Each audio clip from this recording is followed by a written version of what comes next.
안녕하세요. 평택대 NCS 기반 직업기초 역량 실무 제4강. 오늘은 NCS의 분류 체계 또는 개발 과정, NCS의 수준과 MBTI의 이해에 대해서 수업하도록 하겠습니다. 먼저 NCS의 분류 체계에 대한 전반적인 이해를 살펴보겠습니다. 2013년 국정과제 지정 후에 전체 개발을 위해서 분류 체계가 필요함을 느꼈습니다. 그래서 한국고용직업분류와 연계해서 대분류, 중분류, 소분류, 세 분류로 구성하게 되었습니다. 산업 현장의 일을 반영하는 NCS는 일의 변화에 따라서 세 분류로 변화하게 되었습니다. 2017년도 NCS 분류 체계는 대분류 24개, 중분류 78개, 소분류 241개, 세분류 948개로 구성이 되었습니다.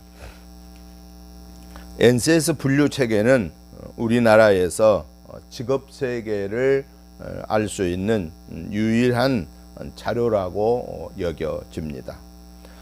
NCS는 기술직, 방송직 직무에 대한 객관적인 자료를 열람할 수도 있습니다.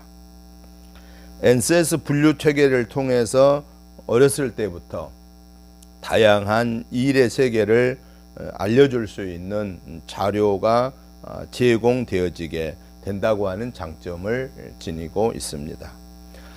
NCS를 진로 교육 자료와 연계해 활용이 가능하고요. NCS를 통해서 일찍부터 진로 설계 또 준비를 할 수 있도록 그런 기회를 조성해 주게 되었다라고 이렇게 이해할 수 있겠습니다. 두 번째로 NCS의 분류 체계 기준 및 구성 과정에 대해서 살펴보겠습니다. 먼저 NCS 분류 체계를 보면은 국가 직무 능력의 분류 체계는 직무의 유형을 중심으로 국가 직무 능력 표준의 단계적 구성을 나타내는 것으로 국가 직무 능력 표준 개발의 전체적인 로드맵을 제시하고 있습니다. NCS의 종목은 독자적으로 노동시장을 형성하고 작동하는 직무 단위로서 교육, 훈련, 또 자격, 채용, 인사관리의 기본이 되는 분류로 할 수 있습니다. 하나의 NCS 종목은 여러 개, 10개에서 30개의 능력 단위로 구성이 됩니다. 능력 단위는 NCS의 최소 활용 단위, 또 해당 직무를 달성하기 위해서 반드시 수행해야 할 일이라고 봅니다. 하나의 능력 단위는 여러 개 또는 2개에서 10개의 능력 단위 요소로 구성이 되는데요. 능력 단위 요소는 의미 있는 결과를 산출할 수 있는 최소한의 활동으로서 수행 준거, 지식, 기술, 태도라고 하는 것들을 포함하고 있습니다. NCS의 분류 체계 세 분류의 기준을 살펴보겠습니다. 대분류를 보면은 직능 유형이 유사한 분야를 말하고요. 중분류는 대분류 내에서 직능 유형이 유사한 분야, 산업이 유사한 분야, 노동시장이 독립적으로 형성되거나 경력 개발 경로가 유사한 분야, 중분류 수준에서 산업별 인적 자원 개발 협의체가 존재하는 분야를 중분류다라고 이렇게 말할 수 있습니다. 소분류는 중분류 내에서 직능 유형이 유사한 분야, 소분류 수준에서 산업별 인적 자원 협의체가 존재하는 분야를 소분류라고 말합니다. 세분류는 소분류 내에서 직능 유형이 유사한 분야, 한국 고용직업분류의 직업 중에 대표 직무를 세분류다라고 이렇게 말할 수 있겠습니다. NCS의 분류표를 보면은 대분류, 소분류, 대분류, 중분류, 소분류, 세분류 이렇게 구분할 수 있는데요. 24가지의 대분류에 중분류, 소분류, 세분류를 각각 살펴보도록 하겠습니다. 먼저 대분류의 사업 관리에 있어서 중분류는 1가지, 소분류는 2가지, 세분류는 5가지로 분류가 되게 됩니다. 대분류의 2번째 경영, 회계, 사무에 있어서 중분류는 4가지, 소분류는 11가지, 세분류는 21가지로 나누어지게 됩니다. 대분류 3번째 금융보험에 있어서 중분류는 2가지, 소분류는 9가지, 세분류는 36가지로 분류됩니다. 대분류 4번째 교육, 자연, 사회과학 분야에 있어서 중분류는 3가지, 소분류는 5가지, 세분류는 13가지로 구분이 됩니다. 대분류 5번째 법률, 경찰, 소방, 교도, 국방 분야에서 중분류는 2가지, 소분류는 5가지, 세분류는 19가지로 구분이 됩니다. 대분류 6번째 보건, 의료 계통에서 중분류는 2가지, 소분류는 7가지, 세분류는 34가지로 분류가 되겠습니다. 대분류 7번째 사회, 복지, 종교 분야에 있어서 중분류 3가지, 소분류 6가지, 세분류 17가지로 구분이 됩니다. 대분류 8번째인 문화, 예술, 디자인, 방송에 있어서 중분류는 3가지, 소분류는 9가지, 세분류는 61가지로 구분이 됩니다. 대분류 9번째 운전, 운송 분야에 있어서 중분류는 4가지, 소분류는 8가지, 세분류는 31가지로 구분되게 되겠습니다. 대분류 10번째 영업 판매 분야에 있어서 중분류 3가지, 소분류 8가지, 세분류 18가지로 구분이 되겠습니다.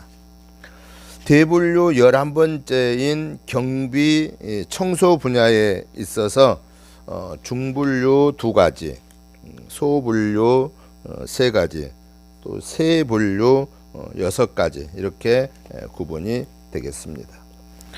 대분류 12번째 이용, 숙박 또는 여행, 오락, 스포츠 분야에서 중분류 4가지, 소분류 12가지, 세분류 46가지로 분류가 되겠습니다. 대분류 13번째인 음식 서비스 분야에서 중분류 1가지, 소분류 3가지, 세분류 10가지로 구분이 되겠습니다. 대분류 14번째 건설 분야에서 중분류 8가지, 소분류 27가지, 세분류 128가지로 분류가 되겠습니다. 대분류 15번째 기계 분야에서 중분류 11가지, 소분류 33가지, 세분류 39가지로 분류되겠습니다.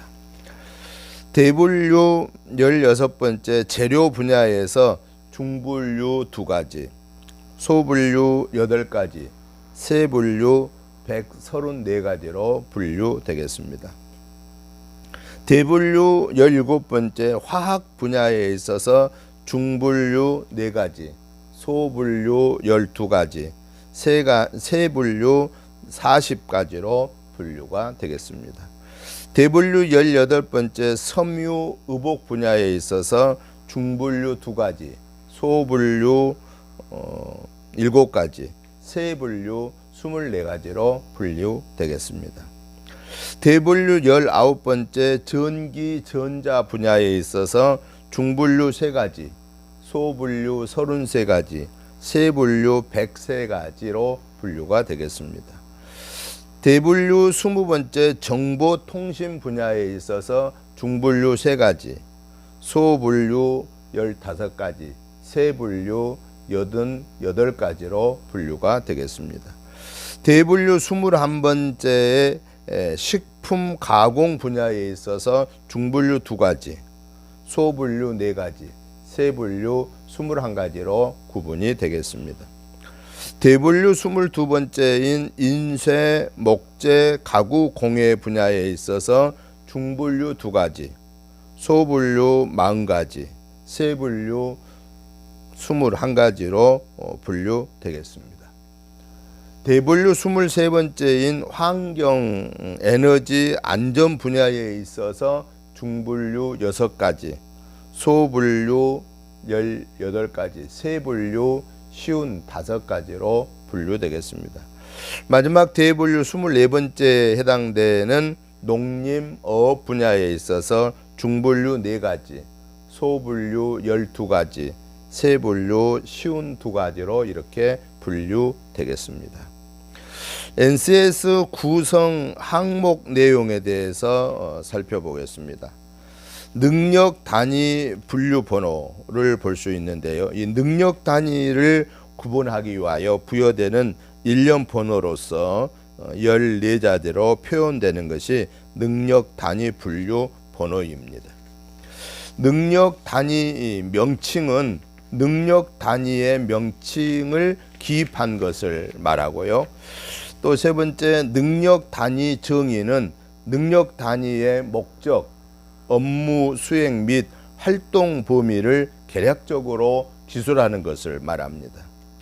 또 능력 단위 요소는 능력 단위를 구성하는 중요한 하위 능력을 말합니다. 수행 준거란 능력 단위 요소별로 성취 여부를 판단하기 위하여 개인이 도달해야 하는 수행의 기준을 제시하는 것입니다. 지식, 기술, 태도는 능력 단위 요소를 수행하는 데 필요한 지식, 기술, 태도를 의미합니다. 적용 범위 및 작업 상황은 능력 단위를 수행하는 데 있어 관련되는 범위와 또 물리적 혹은 환경적 조건 능력 단위를 수행하는 데 있어서 관련되는 자료, 서류, 장비, 도구, 재료 등을 말합니다. 평가 지침은 능력 단위의 성취 여부를 평가하는 방법과 평가 시에 고려되어야 할 사항들을 말합니다. 직업 기초 능력은 능력 단위별로 업무 수행을 위해서 직업인으로서 기본적으로 갖추어야 할 직업 능력을 말합니다. NCS 능력 단위 구성에 대해서 살펴보겠습니다. 직무는 NCS 분류 체계의 세 분류를 의미하고 원칙상 세 분류 단위에서 표준을 개발하게 되고, 능력 단위는 NCS 분류 체계의 직무와 관련된 하위 단위로서 NCS의 기본 구성 요소에 해당되는 것입니다. 하나의 직무에는 여러 개의 능력 단위가 있을 수 있고, 각각의 능력 단위별로 능력 단위 요소, 직무 설명, 평가 지침, 직업 기초 능력 등에 대한 설명이 포함되어 있습니다. 국가 직무 능력 단위 구성 직무 분야를 보겠습니다. 능력 단위 1에서 능력 단위 요소, 적용 범위 및 작업 상황, 평가 지침, 직업 기초 능력, 수행 증거, 기술, 지식, 태도 등을 볼 수 있고요. 능력 단위 2에서는 능력 단위 요소, 적용 범위 및 작업 상황, 평가 지침, 직업 기초 능력, 수행 증거, 지식, 기술, 태도 또 같이 이렇게 구성되어 있습니다. NCS의 개발 구성 과정을 보면은 먼저 WG 심의위원회 구성이 되어지는데 이 소분류를 기준하여서 이 심의위원 구성이 총 216명으로 구성이 됩니다. 산업 현장 전문가가 5명씩 해서 24개 분야니까 120명, 교육훈련 전문가가 3명씩 해서 24개 분야에서 72명, 자격 전문가가 1명씩 해서 24명, 이렇게 216명이 되고요. 개발 전문가 구성을 보면은 세 분류를 기준하는데요. 산업 현장 전문가가 280명, 7명씩 40개 직무, 그 다음에 교육훈련 전문가가 3명씩 40개 직무 210명, 자격 전문가가 1명씩 이렇게 40명, 그래서 530명이 들어갔죠. 개발위원 역할을 보면은 1차 워크숍에서 직무 능력 정의, 능력 단위 요소가 추출되고요. 2차 워크숍에서 수행 준거, 지식, 기술, 태도 등이 추출되고요. 3차 워크숍에서 표준안이 작성되고, 네 번째 검토회의, 중간보고회, 또 지적사항, 반영, 또 수정하는 이런 단계를 거치게 됩니다. 또 WG 심의위원 역할을 보면은 개발기관을 선정합니다. 그래서 개발기관 전문성을 평가하게 하고요. 착수 보고를 하죠. 개발진을 구성하고 개발 일정을 확정합니다. 1차 검증을 합니다. 산업체 검증 확인하고 중간 보고를 합니다. 표준안 중간 점검을 하고 2차 검증을 하는데 산업체 검증을 확인하고 최종 보고, 즉 표준안 활용 패키지를 최종 점검을 하죠. 그리고 4차 워크숍 활용 패키지 작성을 하고 5차 워크숍 출제 훈련 기준을 작성하고, 그리고 검토회의를 2차 산업체 검증 사항 반영을 수정한 후에 마지막 검토를 해서 최종 보고회에 지적 사항을 반영하고 수정하게 됩니다. NCS 개발은 무에서 유를 창조하는 작업이다라고 하는 것입니다. 각계각층 전문가들의 심도 있는 토론을 통해서 한 줄 한 줄 정리해 가며 사회적 합의를 거쳐서 도출해 가는 것입니다. NCS는 국가적인 차원에서 소중한 자산이라고 볼 수 있겠습니다. NCS는 교육훈련의 혁신, 인사관리 부분의 혁신, 청소년들 지도 설계에도 활용되어지고 있다라는 사실입니다. 세 번째로 NCS 수준에 대해서 보겠습니다. 첫째, NCS의 수준 체계를 이해를 해야 되는데요. NCS의 수준 체계는 직무의 수준을 체계화한 것으로 산업 현장, 교육 훈련, 또 자격 연계, 평생 학습 능력 성취 단계 제시, 자격 수준 체계 구성에 활용되고, NCS 개발 시에 8단계의 수준에 따라서 능력 단위 및 능력 단위 요소별 수준을 제시하는 것입니다. 두 번째로 NCS 수준 분류를 해보겠습니다. 1수준부터 8수준까지인데요. 여기에 1수준은 정의를 이렇게 내립니다. 구체적인 지시 및 철저한 감독 하에 문자 이해, 계산 능력 등 기초적인 일반 지식을 사용하여 단순하고 반복적인 과업을 수행하는 수준이다 라고 이렇게 말합니다. 1수준의 지식 기술은 문자 이해, 계산 능력 등 기초적인 일반 기술을 사용할 수 있는 수준입니다. 단순하고 반복적인 과업을 수행하는 수준이다라고 이렇게 볼 수 있겠고요. 1수준의 역량은 구체적인 지시 및 철저한 감독하에 과업을 수행하는 수준입니다. 마지막 1수준의 경력은 수준 4에서 1년에서 4년 정도의 계속한 업무를 감당하고 나서 그 수준에 도달할 수 있다라고 이렇게 정리하고 있습니다. 2수준을 보겠습니다. 2수준의 정의는 일반적인 지시 및 감독하에 해당 분야의 일반 지식을 사용하여서 절차화되고 일상적인 과업을 수행하는 수준이다라고 이렇게 말합니다. 이 수준의 지식 기술은 해당 분야의 일반 지식을 사용할 수 있는 수준을 말하고요. 절차화하고 일상적인 과업을 수행하는 수준을 말합니다. 이 수준의 역량은 일반적인 지시 및 정도의 계속 업무 후에 도달 가능할 수 있는 수준을 말하는데요. 경력은 수준 1에서 6개월 내지 1년 정도의 과업을 수행할 수 있는 수준이라고 말할 수 있습니다. 3수준을 보면은 정의는 제한된 권한 내에서 해당 분야의 기초 이론 및 일반 지식을 사용하여 다소 복잡한 과업을 수행하는 수준을 말합니다. 이 3수준의 지식 기술을 보면은 해당 분야의 기초 이론 및 일반 지식을 사용할 수 있는 수준인데요.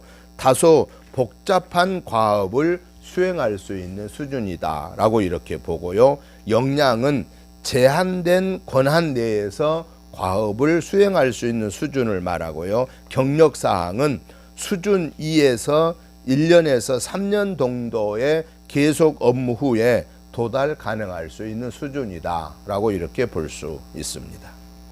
4수준은 정의를 보면은 일반적인 권한 내에서 해당 분야의 이론 및 지식을 제한적으로 사용하여 다양한 과업을 수행하는 수준이다라고 이렇게 정의를 합니다.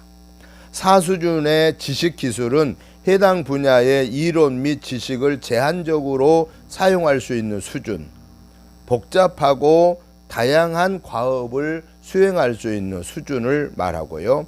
4수준의 역량은 일반적인 권한 내에서 과업을 수행할 수 있는 수준을 말합니다.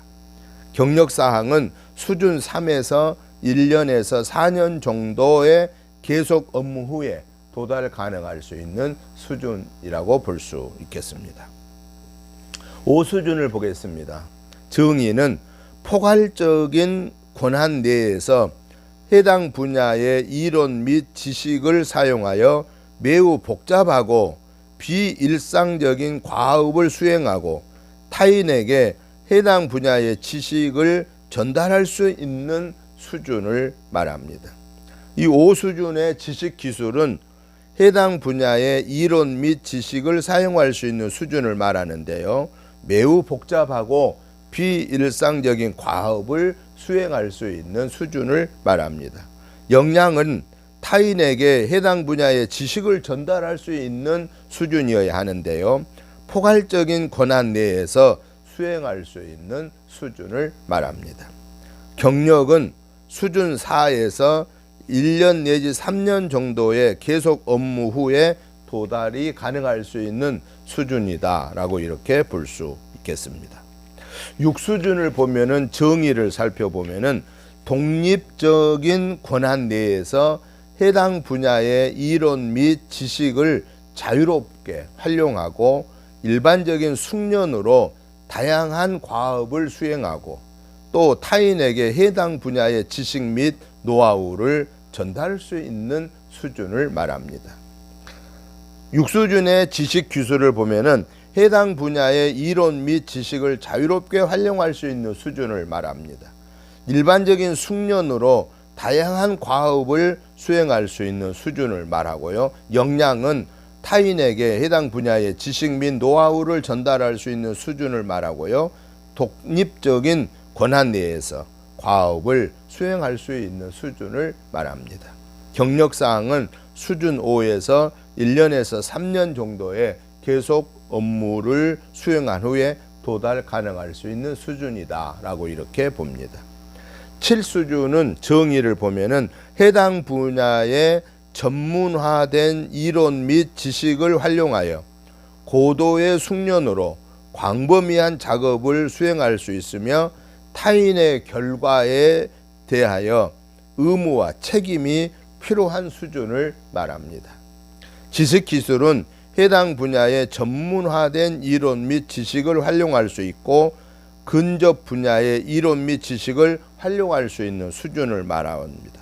고도의 숙련으로 광범위한 작업을 수행하는 수준을 말하는데요. 역량은 타인의 결과에 대하여 의무와 책임이 필요한 수준이라고 봅니다.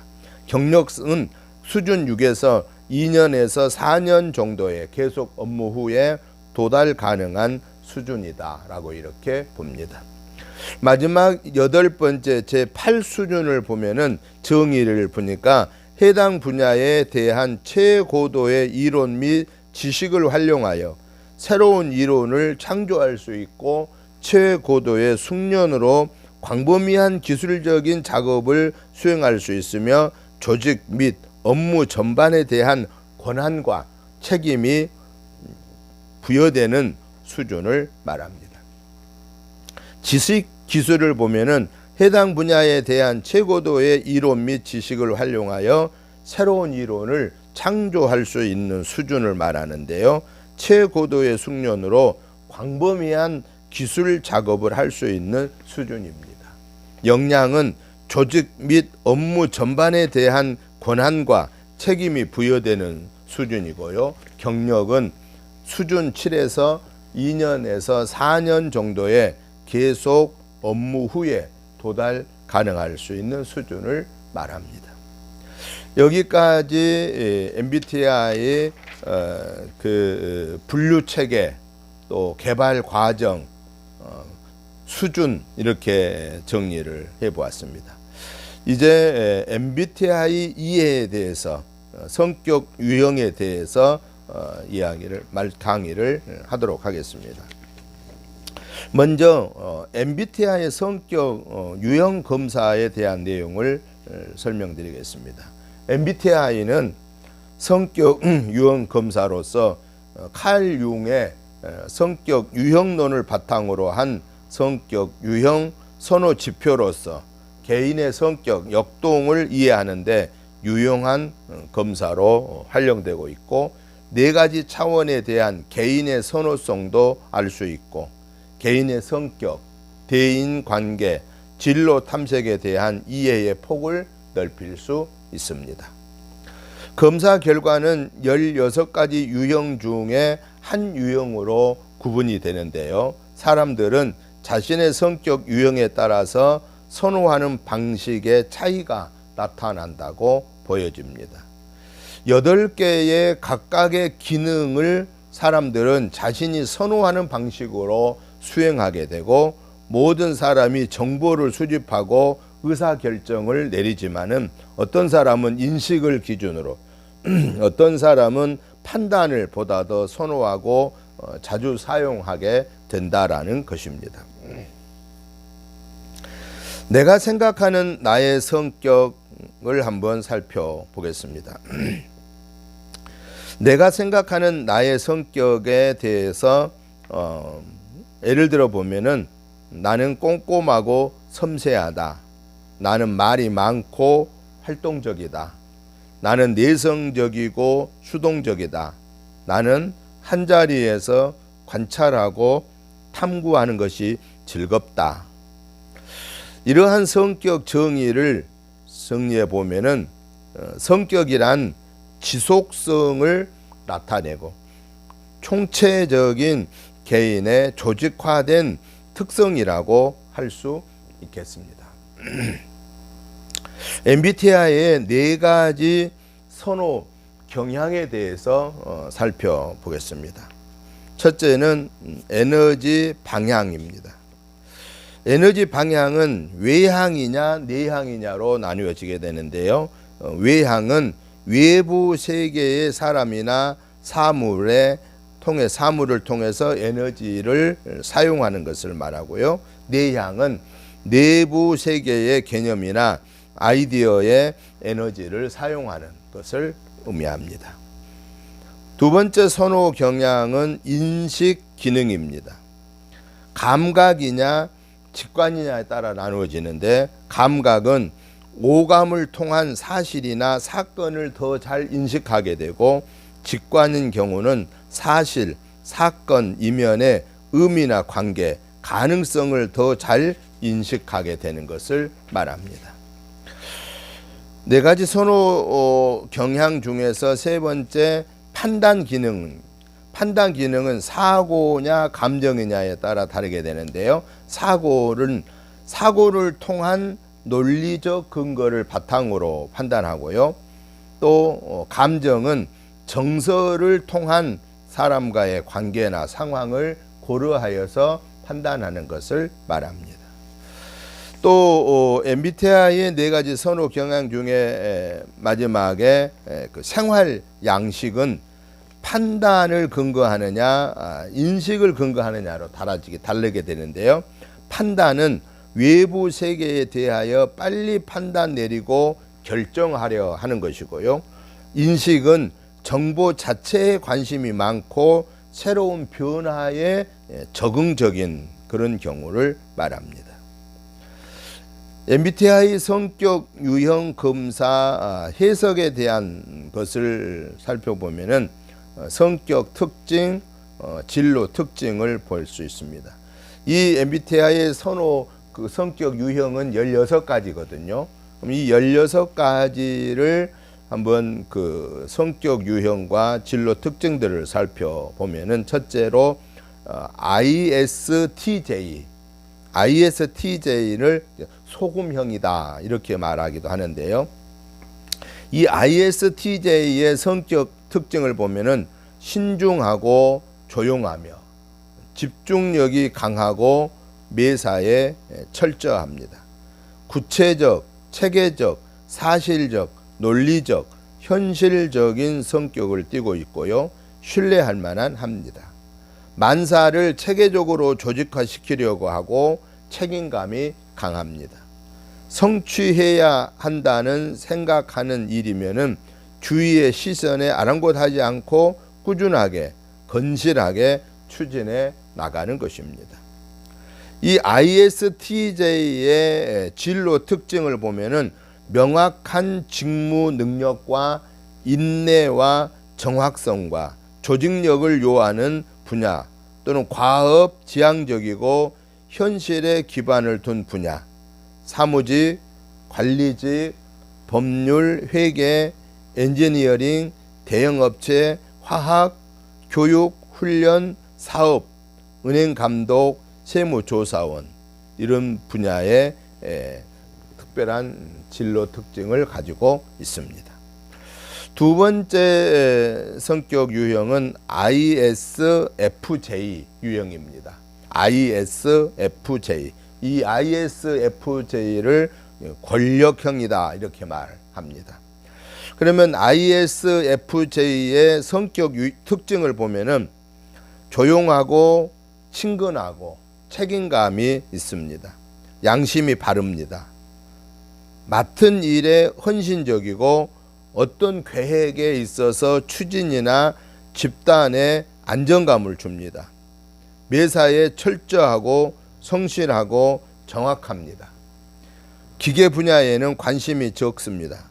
필요하면 세세한 면까지도 잘 처리해 나갑니다. 충실하고 동정심이 많고 타인의 감정에 민감한 그런 성격 특성입니다. 진로 특징은 정확성과 조직성을 요하고요. 반복적으로 연결되는 일상의 일과 타인의 관심과 관찰력이 필요한 분야, 교사, 비서, 사회사업, 물리치료사, 의학, 종교계, 경호원, 서비스업, 이런 경우들이 해당됩니다. 됩니다. 세 번째로 ISTP 성격 유형입니다. ISTP, 이런 분은 백과사전형이다 라고 이렇게 말합니다. ISTP의 성격 특징을 보면은 차분한 방관자라고 볼 수 있습니다. 조용하고 과묵하고 절제된 호기심을 가지고 인생을 관찰하고 분석하는 것입니다. 때로는 예기치 않게 유머 감각을 나타내기도 합니다. 대체로 인간관계에 관심이 없고 기계가 어떻게 왜 작동되는지에 대한 흥미가 더 많은 편입니다. 논리적인 원칙에 따라서 사실을 조직화하기를 좋아합니다. 이 유형의 진로 특징을 보면은 실제적인 생산관리 분야, 해결해야 할 새롭고 긴박한 일을 처리하고 자신의 독립성이 보장되는 그런 직업 분야를 선호하는데요. 기계, 응용과학, 스포츠 기술자, 측량기사, 상업 디자이너, 교정직, 사무원, 법률, 통계, 경제, 판매, 이런 일을 선호합니다. 네 번째로 ISFP 성격 유형을 보겠습니다. ISFP의 성격, 이 분은 성인 군자형이다라는 이런 별명을 붙입니다. 성인 군자형. 성격 특징을 보면은 말 없이 다정하고 친절하고 민감하고 자기 능력을 뽐내지 않고 겸손합니다. 의견의 충돌을 피하고 자기 견해나 가치를 타인에게 강요하지를 않습니다. 남 앞에서 주도해 나가기보다는 충실히 따르는 편입니다. 일하는 데에도 여유가 있습니다. 왜냐하면 목표를 달성하기 위해서 안달복달하지 않고 현재를 즐기기 때문에 그렇습니다. 진로 특징을 보면은 개방되어 있고 다른 사람들과 쉽게 어울릴 수 있는 직업 분야, 실제적인 행동 기술을 활용할 수 있는 분야를 선호합니다. 예술인, 성직자, 교직자, 요리사, 정원사, 간호사, 지질학자, 사회사업, 서비스업, 체육인 등 이러한 직종을 선호하죠. 다섯 번째 INFJ 유형임 성격 유형입니다. INFJ. 이 INFJ의 성격 유형은 애연자형이라는 닉네임을 가지고 있습니다. 애연자형이다. 성격 특징은 인내심이 많고 독창적이며 필요하거나 원하는 일이라면 끝까지 이루려고 합니다. 자기 일에 최선의 노력을 다합니다. 타인에게 말없이 영향력을 미치며 양심이 바르고 다른 사람에게 따뜻한 관심을 가지고 있습니다. 확고부동한 원리 원칙을 중요시합니다. 공동선을 위해서는 확신에 찬 신념을 가지고 있습니다. 이 INFJ의 진로 특징을 보면은 자율성과 창의성을 인간 교육에서 발휘하는 분야, 즉 직관력과 사람 중심의 가치를 중시하는 분야를 선호하는데요. 예를 들어 심리학자, 상담자, 성직자, 교직, 저술활동, 연구자문, 의사, 순수예술, 건축가, 사회사업가, 이러한 일을 선호합니다. 여섯 번째 INTJ 성격 유형입니다. INTJ, 이는 과학자형이다라는 닉네임을 갖고 있습니다.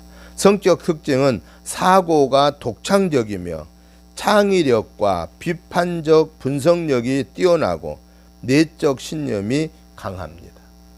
독립적이고 단호하고 때때로 문제에 대하여 고집이 셉니다.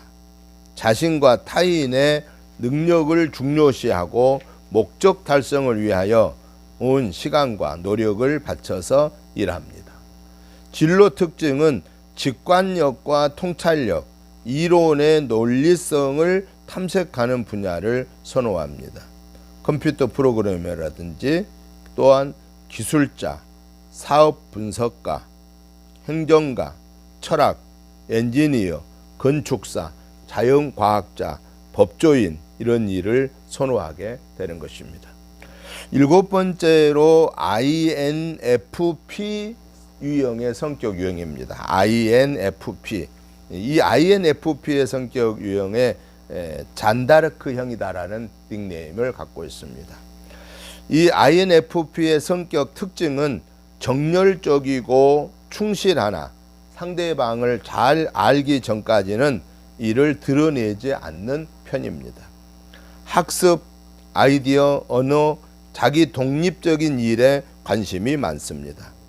어떻게 하든 이루어내기는 하지만 일을 지나치게 많이 벌리려는 경향을 가지고 있습니다. 남에게 친근하기는 하지만 많은 사람들을 동시에 만족시키려는 부담도 가지고 있습니다. 물질적인 소유나 물리적인 환경에는 큰 관심이 없습니다. INFP 성격 유형의 사람의 진로 특징을 보면은 다른 사람들의 성장을 도모시키는 분야, 인간의 이해와 인간 복지에 기여할 수 있는 분야를 선호하는데요. 소설가, 연예인, 사회사업가, 성직자, 교수직, 저널리스트, 예술가, 정신과 의사, 건축가 이런 분들의 직업이 선호합니다.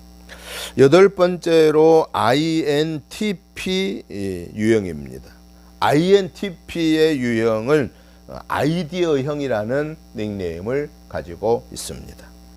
INTP의 유형의 성격 특징을 보면은 조용하고 과묵합니다. 특히 이론적, 과학적 추구를 즐깁니다. 논리와 분석으로 문제를 해결하기를 좋아합니다. 주로 자기 아이디어에 관심이 많으나 사람들의 모임이나 그 집단에는 별 관심이 없습니다. 관심의 종류가 뚜렷하므로 자기의 지적 호기심을 활용할 수 있는 분야에서 경력을 발휘할 수가 있습니다. INTP 성격 유형의 진로 특징을 보면은 추상적 개념과 논리적인 문제 해결이 개입되는 분야, 사고와 논리를 활용할 수 있는 분야를 선호하는데요. 분석자, 논리학자, 수학자, 철학자, 과학자, 건축가, 작가, 신문 방송인, 통계 연구, 컴퓨터 분야 이러한 일을 선호합니다. 9번째 ESTP 유형을 보면은 활동가형이라는 닉네임을 가지고 있습니다. 성격 특징은 실질적인 문제 해결에 능합니다. 근심이 없고 어떤 일이든 즐길 줄 압니다. 또 기계를 다루는 일이나 운동을 좋아하고 친구 사귀기를 좋아합니다. 적응력이 강하고 또 관용적이고 보수적인 가치관을 가지고 있습니다. 긴 설명은 싫어합니다. 기계의 분해 또는 조립과 같은 실질적인 일을 다루는데 능숙합니다. 이 유형의 진로 특징을 보면은 정확한 사실 파악하는 데 능력이 있고요. 논리와 분석 능력, 적응력을 발휘할 수 있는 분야, 활동적이거나 연장이나 재료를 다루는 분야를 선호하는데요. 예를 들면 전문 세일즈, 요식업, 건축업, 부동산, 무역업, 언론, 신용조사, 은행 경영자, 개인 서비스업을 선호합니다.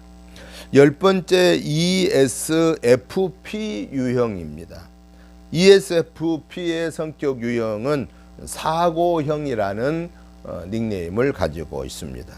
ESFP 유형의 성격 특징을 보니까요. 사교적이고 태평스럽고 수용적이고 친절하고 만사를 즐기는 형이기 때문에 다른 사람들로 하여금 일의 재미를 느끼게 하는 것입니다. 운동을 좋아하고 주위에 벌어지는 일에 관심이 많아 끼어들기를 좋아합니다. 추상적인 이론보다는 구체적인 사실을 잘 기억하는 편입니다. 건전한 상식이나 사물뿐 아니라 사람들을 대상으로 구체적인 능력이 요구되는 분야의 능력을 발휘할 수가 있습니다. 이 ESFP 유형의 사람이 그 진로 특징을 보면은 사람들과 만나고 상호작용하는 분야, 수능을 요하고 실제적인 능력을 필요로 하는 분야를 선호합니다. 여행사, 유흥사업, 서비스, 판매, 영화, 프로듀서, 정치가, 연예인, 중재자, 비서직, 간호사, 교직, 건축업자 등의 직업을 선호합니다. 11번째 ESTJ의 성격 유형을 보겠습니다. ESTJ는 사업가형이다라는 닉네임을 갖고 있습니다. ESTJ 성격 유형의 그 성격 특징을 보면은 구체적이고 현실적이고 사실적이며 기업 또는 기계의 재능을 타고났습니다. 실용성이 없는 일에는 관심이 없습니다. 필요할 때 응할 줄만 압니다. 활동을 조직화하고 주도해 나가기를 좋아합니다. 타인의 감정이나 관점에 귀를 기울일 줄 알며 훌륭한 행정가가 될 수 있습니다. 이 ESTJ 성격 유형자의 진로 특징을 보면은 조직 안에서 책임을 맡고 실제적인 일을 처리하는 분야, 현실적, 체계적, 논리적인 분야를 선호하는데요. 행정, 관리직, 자기사업, 제조 생산업, 건설, 판매관리사, 공장, 감독자, 변호사, 재무 담당 감독자 이런 일들을 선호합니다. 12번째 ESFJ 성격 유형입니다. ESFJ 성격 유형은 친선도모형이라는 닉네임을 갖고 있습니다. 이 ESFJ의 성격 유형자의 특징을 보면은 마음이 따뜻하고 이야기하기를 좋아합니다. 사람들에게 인기가 있습니다. 양심이 바릅니다. 남을 돕는 데에 타고난 기질을 가지고 있습니다. 집단에서도 능동적인 구성원입니다. 조화를 중시하고 인화를 이루는 데 능력이 있습니다. 항상 남에게 잘 해줍니다. 격려나 칭찬을 들을 때 가장 신바람을 냅니다. 사람들에게 직접적이고 가시적인 영향을 줄 수 있는 일에 가장 관심이 많습니다. ESFJ 유형자의 진로 특징을 보면은 인화를 도모하는 분야, 규칙과 규정을 잘 따르고 의무와 봉사를 하는 분야, 행동을 요구하는 분야를 선호하는데 예를 들면 자원봉사, 세일즈, 교직, 인력개발 관리, 사회사업, 상담, 서비스업, 보건종사자, 성직자 이런 유형을 좋아합니다. 13번째로 ENFP 성격 유형입니다. ENFP 유형은 스파크형이라는 닉네임을 가지고 있습니다. ENFP 유형의 성격 특징을 보면은 따뜻하고 정열적이고 활기에 넘치고 재능이 많고 상상력이 풍부합니다. 관심이 있는 일이라면 어떤 일이든지 척척 해냅니다. 어려운 일이라도 해결을 잘하고 항상 남을 도와줄 태세를 가지고 있습니다.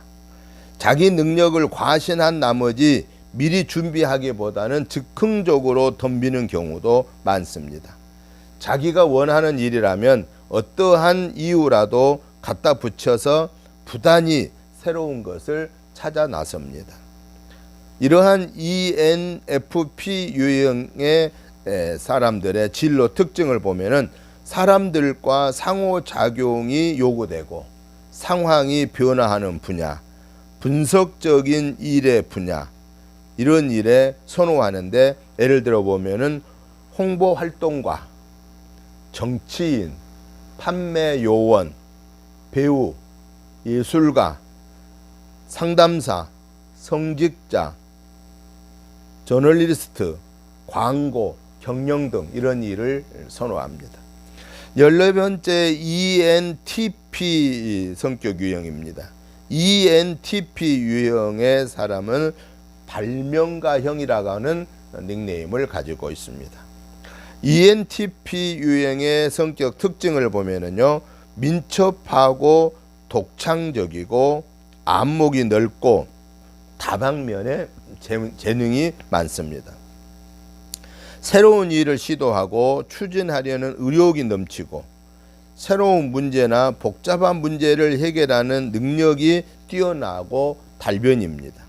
그러나 일상적이고 세부적인 면은 간과하기가 쉽습니다. 한 일에 관심을 가져도 부단히 새로운 것을 찾아 나갑니다. 자기가 원하는 일이면 논리적인 이유를 찾아내는데 능합니다. 이 ENTP의 유형의 사람의 진로 특징을 보면은 자율성과 다양성이 제공되는 분야, 도전성이 있고 단조롭지 않는 일의 분야를 선호하는데요. 발명가, 과학자, 신문방송인, 언론인, 컴퓨터 분석가, 기업가, 감사관, 산업설계 분석, 엔지니어, 이런 일을 선호합니다. 15번째 ENFJ 유형을 보겠습니다. ENFJ 유형은 언변 능숙형이라는 이러한 닉네임을 가지고 있습니다. 이 ENFJ의 성격 특징을 보면은 주의에 민감하며 책임감이 강합니다. 다른 사람들의 생각이나 의견을 중히 여기고 다른 사람들의 감정에 맞추어 일을 처리하려고 합니다. 편안하고 능란하게 계획을 내놓거나 집단을 이끌어가는 능력이 있습니다. 사교성이 풍부하고 인기 있고 동정심도 많습니다. 남의 칭찬이나 비판에 지나치게 민감하게 반응을 합니다. 이 유형의 사람의 진로 특징을 보겠습니다. 나에 대한 기대치가 있고 나의 공로를 인정해주며 업무 능력의 성장과 발전을 격려받을 수 있는 분야를 선호하는데요. 지도자, 통솔자, 정책가, 활동가, 지휘관, 커뮤니케이션 분야, 보건의료 분야, 컨설팅 분야 등을 선호합니다. 마지막 MBTI 성격 유형 16번째 ENTJ 유형입니다. ENTJ 유형은 지도자형이라는 닉네임을 갖고 있습니다. 성격 특징은 열성이 많고 솔직하고 단호하고 통솔력이 있습니다.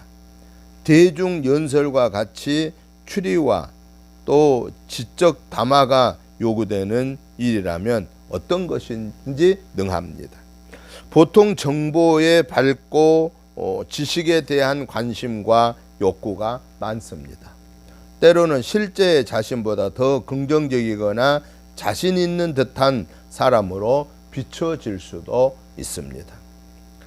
이 ENTJ 유형의 진로 특징은 독립적인 프로젝트를 추진할 수 있는 분야, 추진력과 통찰력, 분석력을 활용할 수 있는 분야를 선호하는데요. 설계, 법률, 경영관리, 군대 장교, 지휘관, 자영업, 건축, 토목, 세일즈 관리자, 컴퓨터 전문가 이런 일을 선호합니다.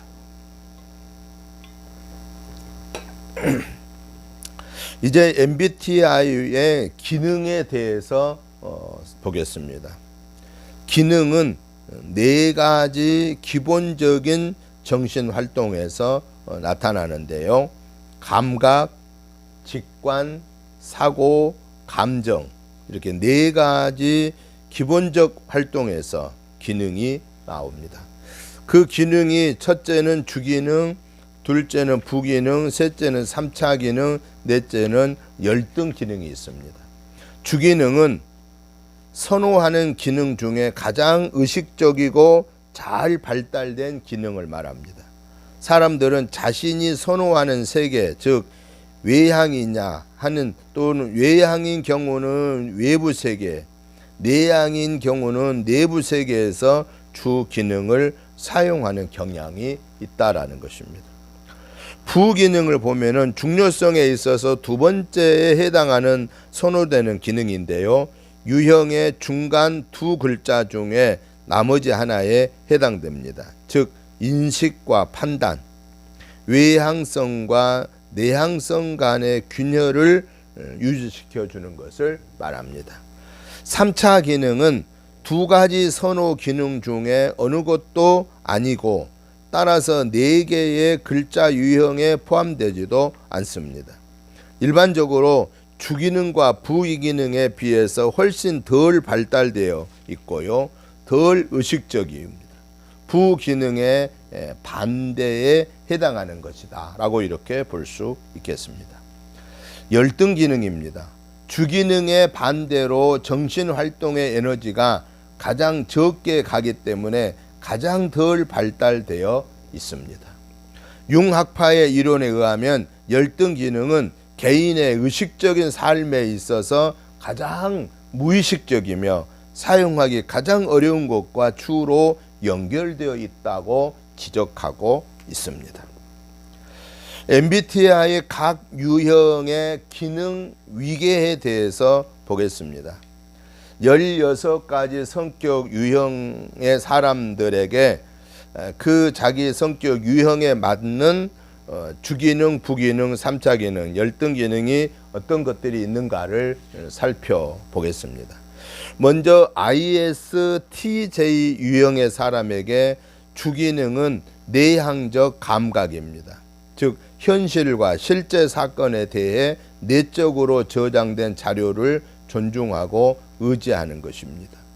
부기능은 외향적 사고입니다. 논리적인 세계로 외부 세계를 조직하고 구성하는 것입니다. 셋째, 3차 기능은 감정입니다. 결정이 다른 사람에게 끼칠 영향을 고려합니다. 네 번째, 열등 기능입니다. 외향적 직관입니다. 광범위한 관련성과 가능성을 주시하는 것입니다. 두 번째로 ISFJ의 유형의 기능입니다. ISFJ의 유형의 사람의 주기능은 내향적 감각입니다. 자신에게 소중한 사람들에 대해 내적으로 축적된 자료를 존중하고 의지하는 것을 말합니다. 둘째, 부기능은 외향적 감정입니다. 사람들의 일상적인 문제들을 돌보기 위해서 외부 세계를 조직하고 구성하는 것을 말합니다. 3차 기능은 사고입니다. 논리적으로 현실을 평가합니다. 열등 기능은 외향적 직관으로서 장기적 가능성과 관련성을 인식하게 하는 것입니다. 세 번째로 ISTP 유형의 기능입니다. 주기능은 내향적 사고로서 물질적 세계에 대한 광범위한 양의 세부적인 자료를 논리적으로 조직합니다. 부기능은 외향적 감각입니다. 주변 세계 안에서 당면에 있는 물질적 현실에 집중하게 되는 것입니다. 3차 기능은 직관입니다. 일상적인 사건들 속에 있는 패턴을 주시합니다. 열등 기능은 외향적 감정입니다. 사람들에 대한 정보를 고려하는 것입니다. 네 번째, ISFP 유형의 기능을 보면은 주기능은 내향적 감정입니다. 사람과 자연을 존중하는데 강한 내적 가치를 지니고 있습니다. 부기능은 외향적 감각입니다. 자기 주위의 세계에서 사람들의 즉각적인 요구에 중점을 두는 것을 말합니다. 3차 기능은 직관인데요. 사람의 행동과 요구 속에 있는 패턴을 주시하고요. 열등 기능은 외향적 사고입니다. 평가를 위해 편견 없는 논리를 사용하는 것을 말합니다. 다섯 번째 ESTP 유형의 기능입니다. 주기능은 외향적 감각, 끊임없이 다채로운 세계에서 활동하는 것을 즐기고 자발적으로 그 세계와 교류하는 것을 말하는데요. 부기능은 내향적 사고인데 실질적 문제를 해결하기 위해 손쉬운 방법과 논리를 사용합니다. 3차 기능은 감정인데요. 결정이 어떻게 사람들에게 영향을 미치는지에 주목하고요. 열등 기능은 내향적 직관인데요. 미래에 대한 내적 이미지를 형성하게 되는 것을 말합니다. 여섯 번째 ESFP 유형의 기능을 보면은 주기능은 외향적 감각입니다. 사람과의 교류가 주는 자극을 즐기고요. 다양한 감각적 경험을 받아들입니다. 부기능은 내향적 감정으로서 다른 사람의 요구에 맞추어 우선순위를 정합니다. 3차 기능은 사고인데요. 일련의 결과를 평가하기 위해 논리를 사용합니다. 4차 기능은 열등 기능인데요. 내향적 직관인데 사람들에 대해 통찰력이 있는 내적 그림을 형성하는 것을 말합니다. 일곱 번째 ESTJ 유형의 기능입니다. 주기능은 외향적 사고인데요. 특정한 목표를 달성하기 위해서 외부 환경을 과단성 있게 그리고 논리적이고 효율적으로 구성합니다. 부기능은 내향적 감각으로서 빠른 정보 검색을 위해 물질 세계에 대한 구체적이고 현실적인 정보를 내적으로 저장합니다. 3차 기능은 직관인데요. 자료 속에 내재한 패턴을 밝히고 장기적인 가능성을 주시합니다. 열등 기능은 내향적 감정으로서 가치를 존중하는 입장에서 결정을 검토하게 됩니다. 여덟 번째 ESFJ 유형의 기능은 첫째 주기능은 외향적 감정입니다. 주위 사람들의 실질적 요구를 돌보는 환경을 만들기 위하여 과단성 있게 활동합니다. 부기능은 내향적 감각인데요. 사람에 대해 구체적이고 상세한 정보를 내적으로 저장합니다. 3차 기능은 직관인데요. 다른 사람의 가능성에 대한 통찰력을 개발합니다. 4차 열등 기능은 내향적 사고입니다. 다른 사람을 이해하기 위해서 편견 없는 논리를 사용하는 것입니다. 아홉 번째 INFJ 성격 유형의 기능을 보면은 주기능은 내향적 직관인데 사람들에 대해 통찰과 미래에 대한 가능한 이미지가 삶의 중심이 됩니다. 부기능은 외향적 감정으로서 사람들의 가능성에 대한 비전을 지지하기 위해서 외부 세계를 구성합니다. 3차 기능은 사고로서 장기간의 활동 결과에 대한 득실을 고려하고요. 4차 기능은 열등 기능으로서 외향적 감각인데요. 사람에 대한 구체적인 자료에 주목을 합니다. 열 번째 INTJ 유형의 기능을 보겠습니다. 주기능은 내향적 직관으로서 현재와 미래의 명확하고 복합적인 내적 그림들에 자신의 삶을 의지합니다.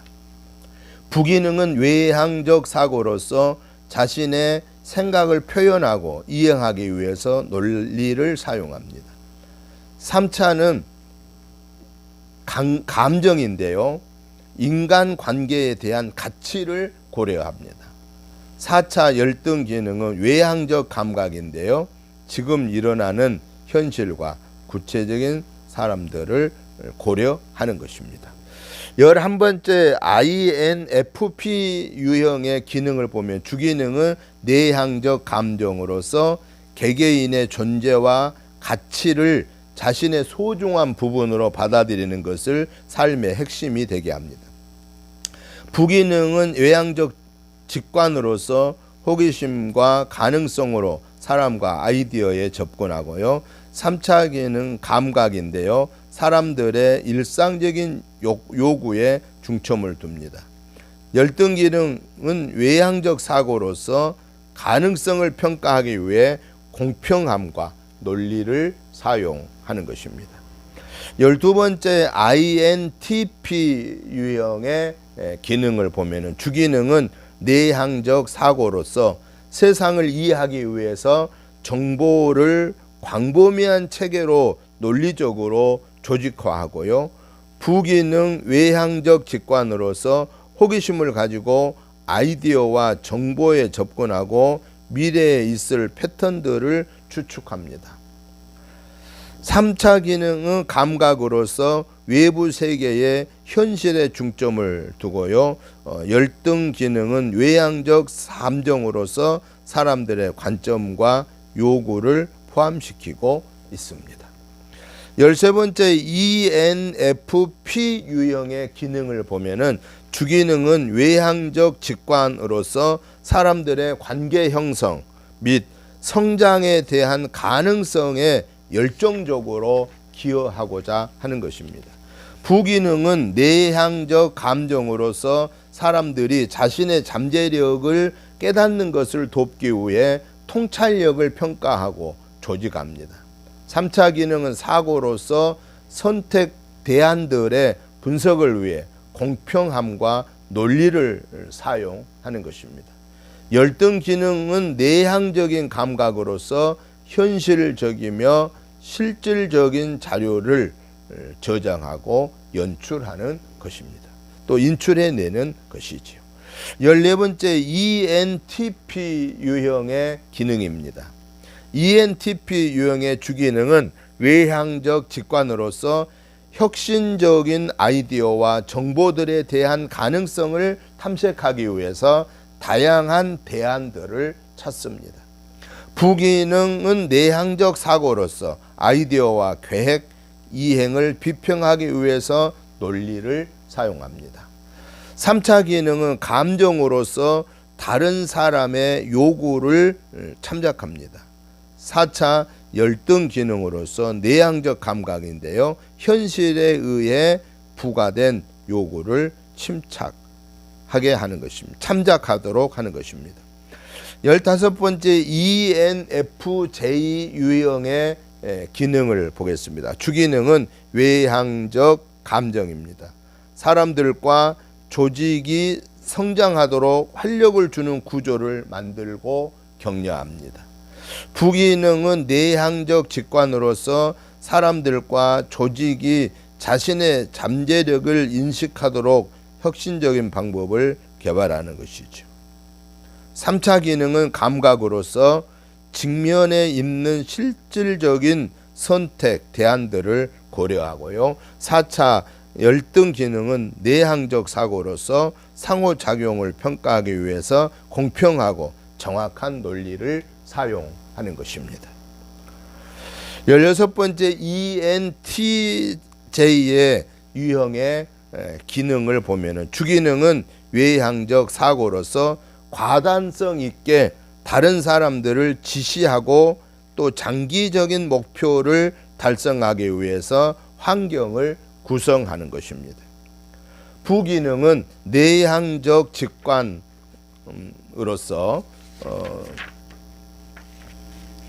전략을 개발하고 현재와 미래 속에 내재되는 패턴과 가능성을 주시합니다.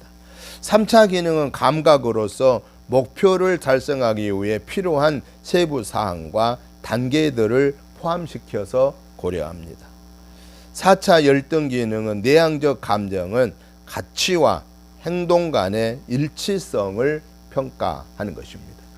이렇게 16가지 성격의 유형별로 거기에 맞는 주기능, 부기능, 3차 기능, 열등 기능에 대해서 살펴보았습니다. 이제 학생 여러분들께서 이 MBTI 성격 유형에 대한 간이 검사를 해봐야 할 것입니다. 혹시 여러분들 중에 이미 여러분의 성격 유형을 알고 있는 분들은 검사하지 않으셔도 됩니다. 성격 유형을 알고 있는 분들은 교수인 저의 스마트폰으로 여러분의 유형을 보내주시면 되겠습니다. 그러나 여러분 유형을 아직 알지 못하고 계신 분들은 제가 자료방에 이 성격 유형의 간이 검사를 올려놓도록 하겠습니다. 그 간이 검사를 하고 여러분들이 채점을 하고 그래서 여러분 유형을 확인해서 저에게 여러분의 유형을 보내주시면 되겠습니다. 여러분들이 MBTI 성격 유형 간이 검사를 하는데 좀 유의해야 할 사항을 몇 가지 알려드리겠습니다. 먼저 MBTI 성격 유형 검사의 문항은 총 48개로 구성되어 있습니다. 그 항목마다 A와 B를 짝으로 이루어 배열되어 있습니다. 각 쌍 중에서 어느 한 항목이 여러분이 좋아하거나 그렇지 못한 것입니다. 여러분의 선호도를 1에서 5까지 점수를 주어서 나타내 주시기 바랍니다. 1점은 그 항목에 부정적이거나 또 반대 항목에 강한 선호도를 나타내는 것을 말하고 5점은 그 항목을 아주 좋아하거나 반대 항목을 싫어할 때 나타납니다. 각 항목에 A, B 항목에 1에서 5점까지의 점수를 부여하되 두 점수의 합이 반드시 각 항목에 5점이 넘어서는 안 됩니다. 각 항목마다 A, B 항 문항을 합쳐서 5점이 넘으면 안 된다. 그런 얘기입니다. 잘 이해가 안 되는 그런 항목이 있더라도 직감적으로 느껴지는 대로 여러분들이 그 항목에 체크를 하셔서 점수를 배분해 주시기 바랍니다. 각 항목을 공란으로 비워두지 마시기 바랍니다. 공란으로 비워두면은 여러분의 성격 유형을 정확하게 이해할 수가 없다라고 하는 사실입니다. MBTI 성격 유형 검사 및 검사 결과는 바로 16가지 유형 중에 여러분들이 하나를 여러분의 것은 하나가 될 것이다 라고 하는 사실입니다. 나의 성격 유형의 특징도 적어보시고 실제 성격과 어떤 점이 일치하고 어떤 점에서 차이가 나는지도 한번 비교해서 결과지에 적어보시면 좋겠습니다. 나의 성격 유형에서 추천하는 직업들을 통해서 내가 선호하는 직업과 또 선호하지 않는 직업도 한번 분류해 보면 좋을 것 같습니다. 오늘 수고 많으셨고요. 또 이 한 주간도 건강하게 잘 지내시고 다음 주간에 또 여러분들 강의 시간에 뵙도록 하겠습니다. 수고하셨습니다. 감사합니다.